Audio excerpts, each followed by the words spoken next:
Hello मावशी. Hello, काय म्हणतो ने? आईची तब्येत नाही का लय खराब आहे, थोडेसे पैसे पाठवता काय? तब्येत खराब आहे का तुझ्या आईची?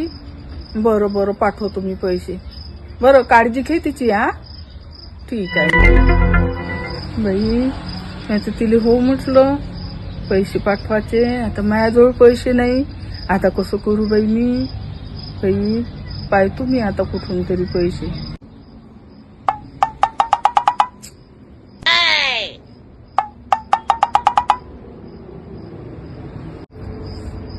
फोनही नाही उचलून राहिली. नव्हते द्यायचे पैसे तर सांगून द्यायचं असतं. कायले फोन स्विच ऑफ करून ठेवायचा असता. असेच असतात काही काही बाया. असं नाही ती कोणी कोणाच्या कामात पडत नाही, मदतीच्या वेळेस पळ काढतात.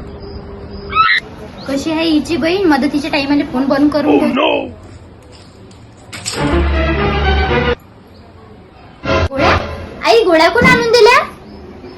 अहो बाई, ते मालू मावशी आली होती, तिनं मायाजवळची चिठ्ठी नेली आणि ते औषध आणून दिलं. तू कुठं गेली होती इतक्या वेळची? मालू मावशी इथं आली होती? बापरे, मी तर तिला काहीच्या काहीच बोलत होती आता. पण तिने फोन काऊन बंद करून ठेवला? थांब, मी आता तिला विचारूनच येतो. मालू मावशी, थांबा थांबा थांबा थांबा. काय? तुम्ही फोन काऊन बंद करून ठेवला होता? अहो बाई, मी आता तुला म्हटलं घेतलं पैसे देतो म्हणून.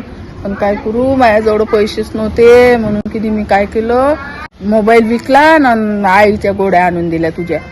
एवढं करायची काय गरज होती मावशी? मी किती गैरसमज करून बसली होती. आपल्यासाठी नाही करा तर कोणासाठी करा? बरं बेटा, काळजी घे. हा, येतो मी.